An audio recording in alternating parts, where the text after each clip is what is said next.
One of the most common misconceptions I hear when discussing Batman, and comics in general, is that Batman is a loner, or that he works alone. Let's find out how wrong this is. Starting all the way back in Detective Comics number 27, or for those uninitiated, the first appearance of Batman, we see Batman has at least one ally, the House of Commissioner Gordon, who at the moment is entertaining his young socialite friend, Bruce Wayne. This shows us that Commissioner Gordon is the earliest friend of Batman, and one who has stood the test of time, still being a well-known and often seen ally of the Dark Knight. Even with the corrupt police force and the rampant crime in Gotham, Batman knows he can count on Commissioner Gordon as a man of justice and integrity, and Gordon trusts Batman to dish out justice in a way he cannot under the eyes of the law. And oftentimes, when Batman's name is slandered, or when Gothamites seem to be turning on the Dark Knight, Gordon is the first to speak up and defend his friend. Just under a year after the debut of The Dark Knight, Detective Comics number 38 found its way to newsstands, and we learned about the Flying Graysons, a family of trapeze artists performing as part of a traveling circus. Dick Grayson, the son of John and Mary, is outside Haley, the owner of the circus's office, when he overhears two gangsters threatening Haley, telling him he must pay for protection lest an accident happen. Haley refuses to be extorted, telling the men to leave before he contacts the police. At the next show, as the grown Graysons are performing, the ropes snap. Both plummet to the ground. Unfortunately, they do not survive the fall. Dick is obviously distraught, and that night he eavesdrops on Haley yet again. The gangsters are back, saying how tragic it would be for the circus to have yet another accident, and Haley finally agrees to pay them, terrified of what they'll do next. Dick decides to go to the police, but someone stops him. Batman stands there, and he tells him the police won't help, they're corrupt, but he can help.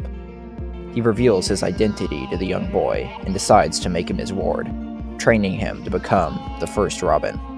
After months, the dynamic duo hunt the murderers down and get a confession, bringing them in the right way.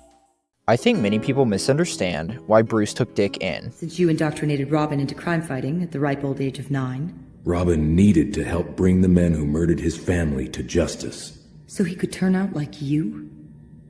So that he wouldn't. Bruce lost his parents at a young age and spent his entire life seeking a vengeance he could never see through.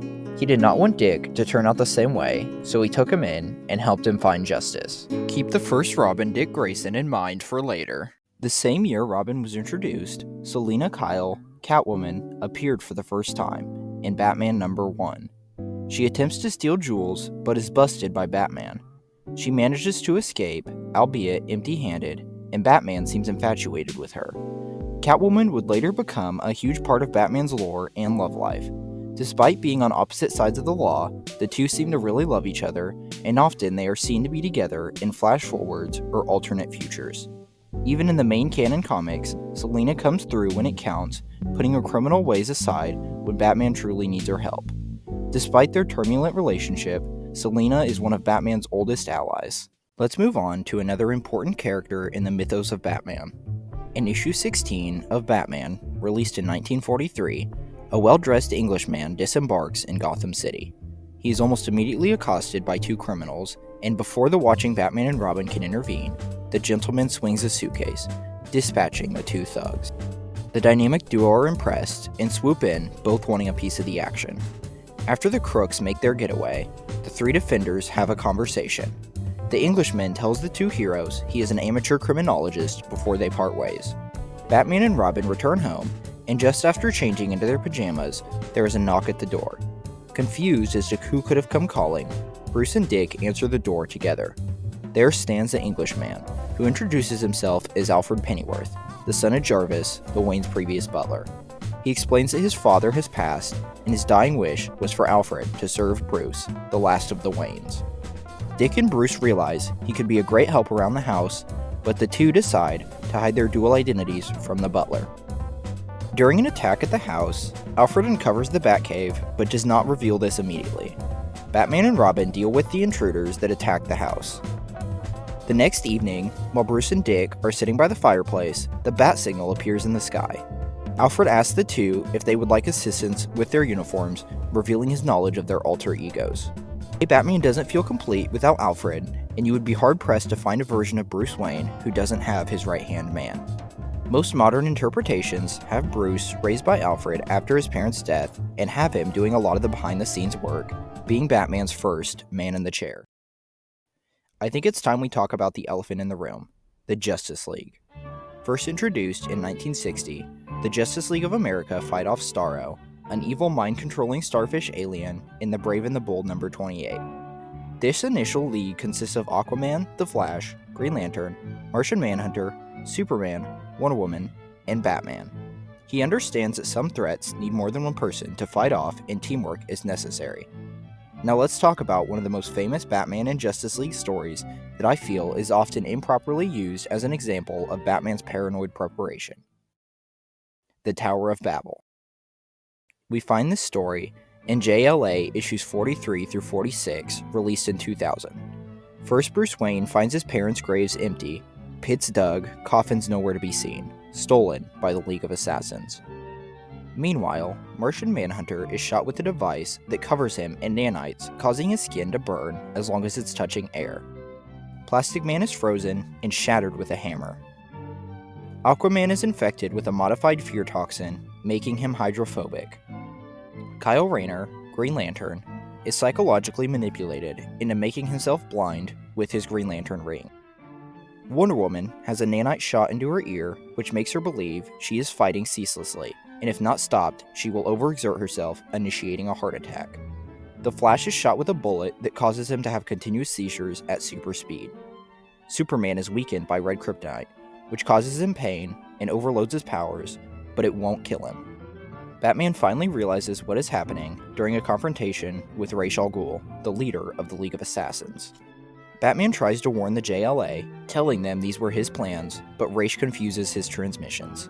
Luckily, Aquaman had stayed coherent long enough to get Manhunter an Atlantean suit designed to protect the underwater dwellers on land.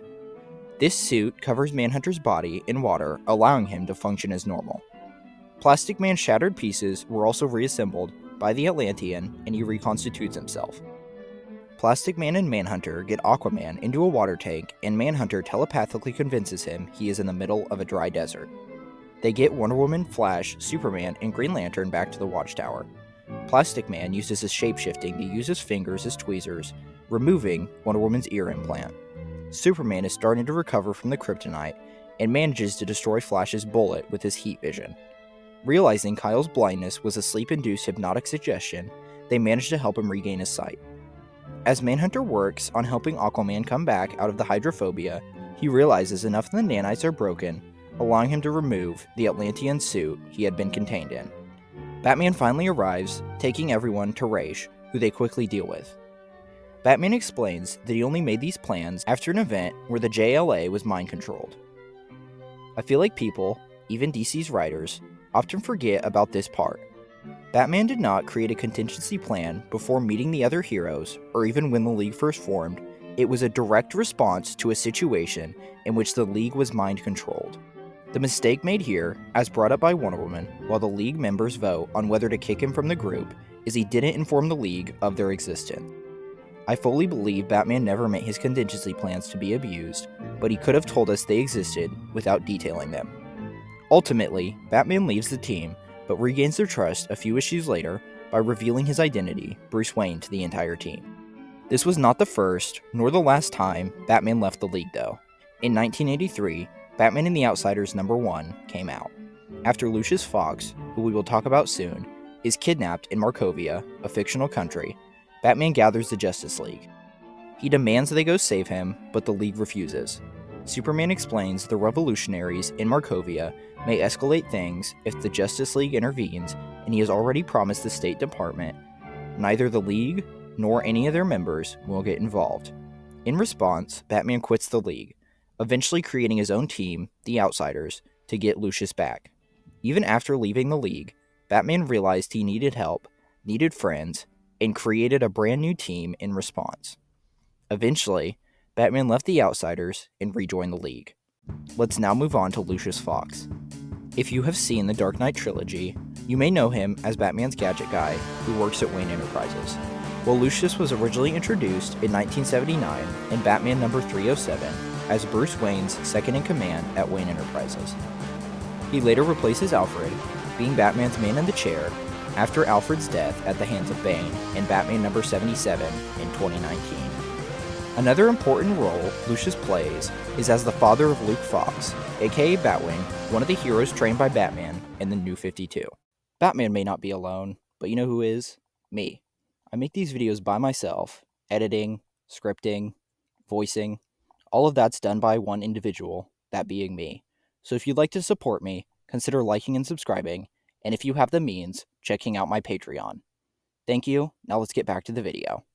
Let's get back to Robin. In Batman issue 408 in 1987, Robin and Batman are fighting the Joker when Joker shoots Robin, grazing his shoulder and sending Dick stumbling over the side of the building.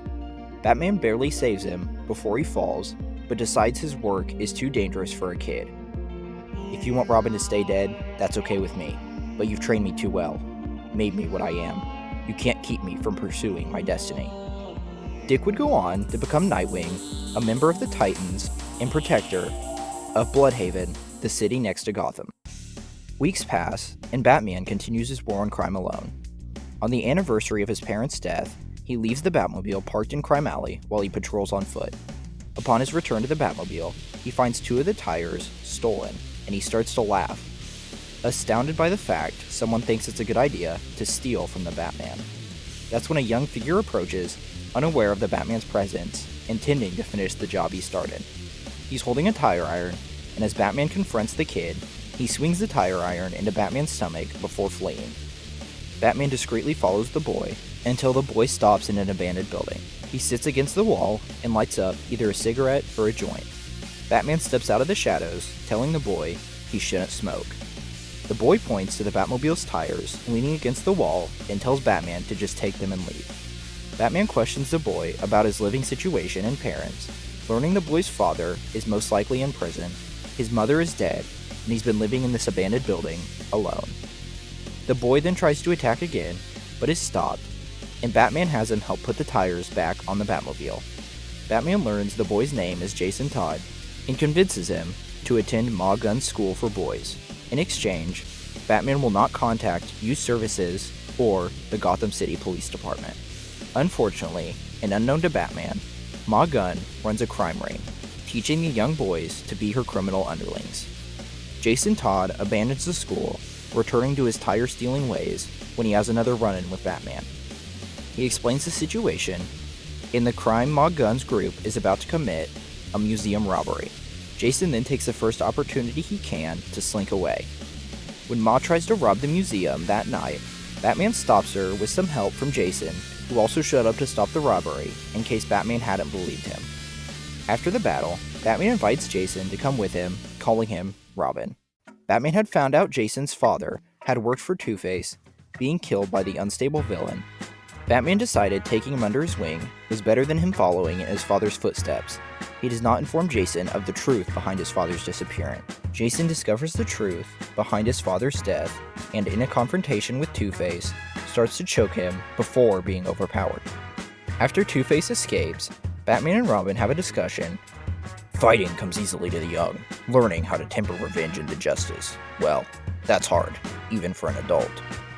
Jason is understanding and helps figure out Two-Face's pattern, and the dynamic duo stop him the right way, handing him over to the police. We'll now skip to issue 426, in which Batman sees Jason's aggression and disregard for his own safety.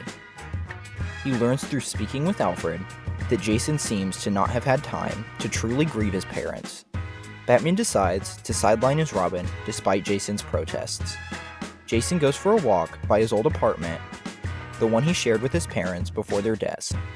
An old neighbor flags him down, giving him some photos and papers that had belonged to his parents. Upon finding his birth certificate, he learns the woman who died, Catherine Todd, was not his birth mother.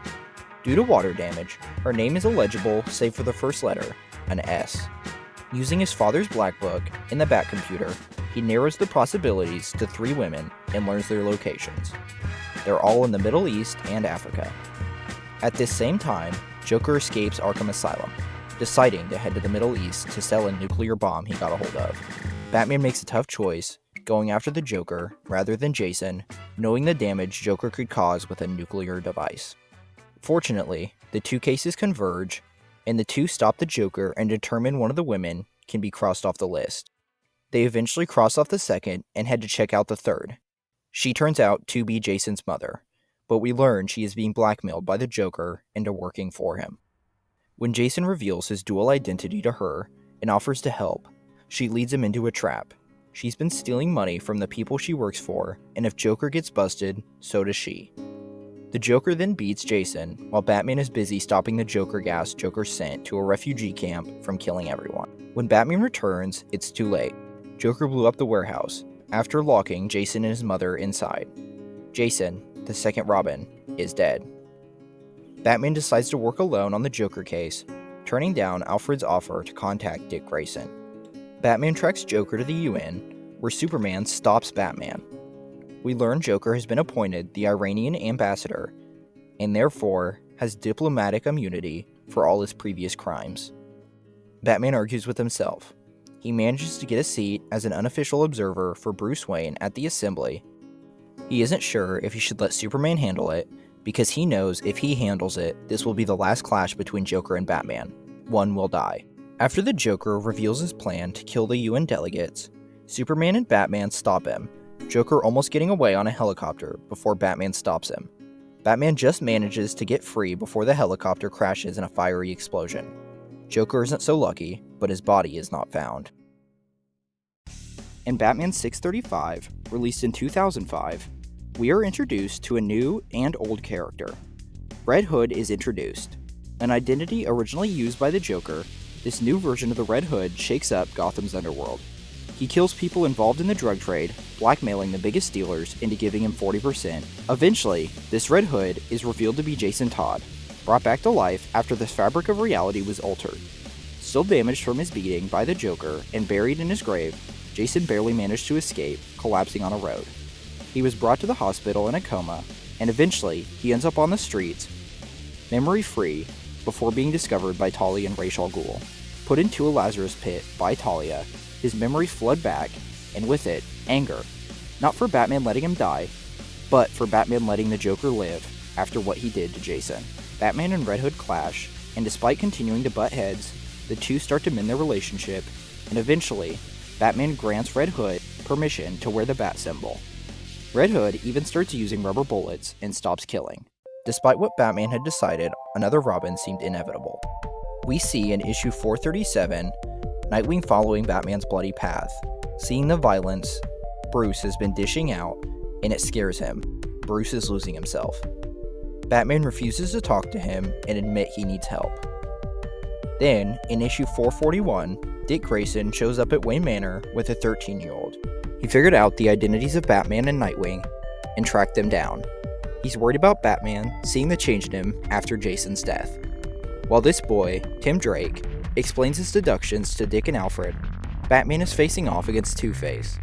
Batman is realizing he's making mistakes, and he can't do this alone.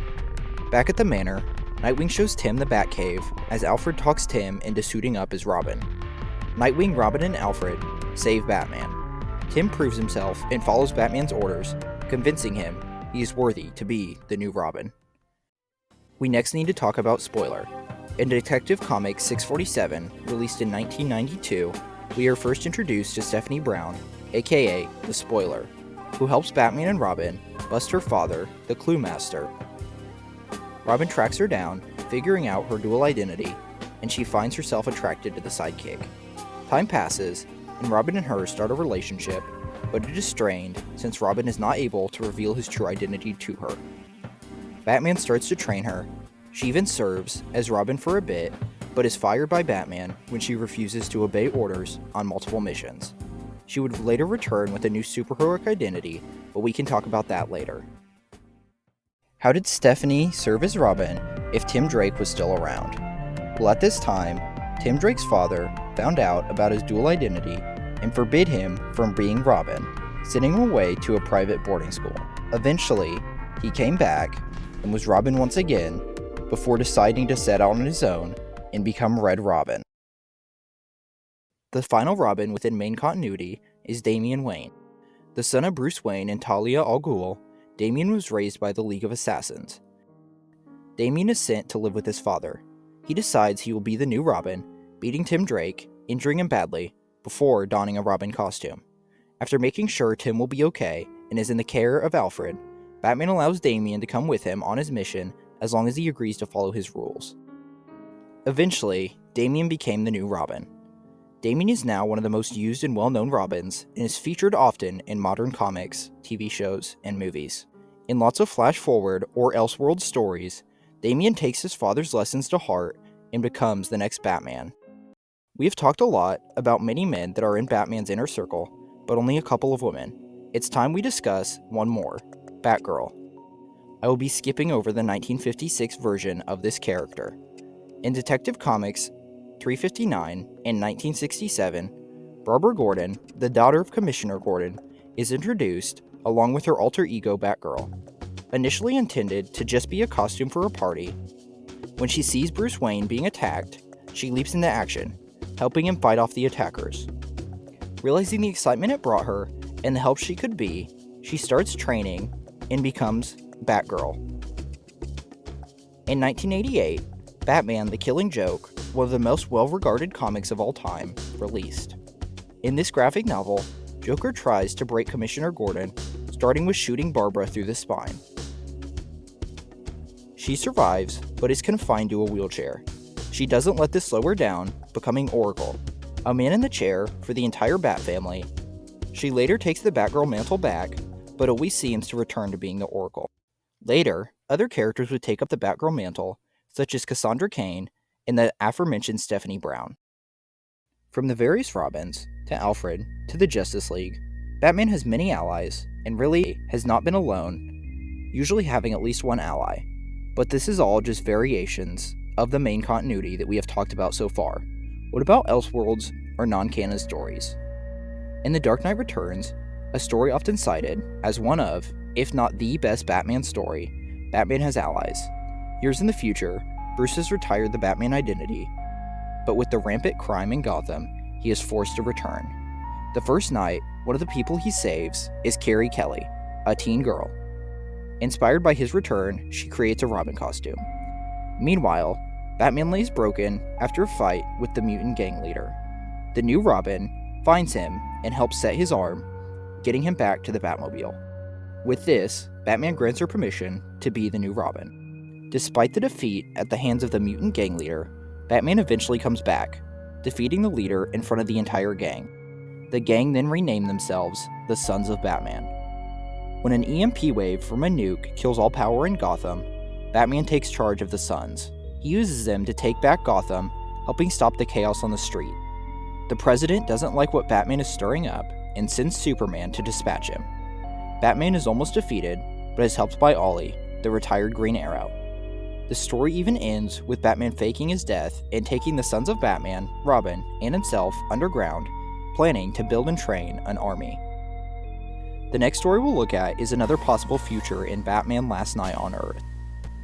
Obviously, I've been spoiling some comics, but in this case, I'm not going into as much detail because this comic is not as well known as the others I've talked about and is one of my favorites, and I feel like it deserves its own video. In this series though, Batman does find an unlikely ally in the still alive severed head of Joker. We can now move on and look at an evil version of Batman, or should I say, versions. In the Dark Knight Metal event, an evil Jokerized Batman, known as the Batman Who Laughs, invades the Light Multiverse. He is not alone, however. He gathered a team of other evil Batmen to take out the Justice League. Even an evil Batman realizes the wisdom in having allies. Batman has now been around for more than 80 years, and as such, this is in no way a comprehensive list, and I'm sure I've made some mistakes, but I hope I gave you a good general overview and have proven that Batman does not work alone.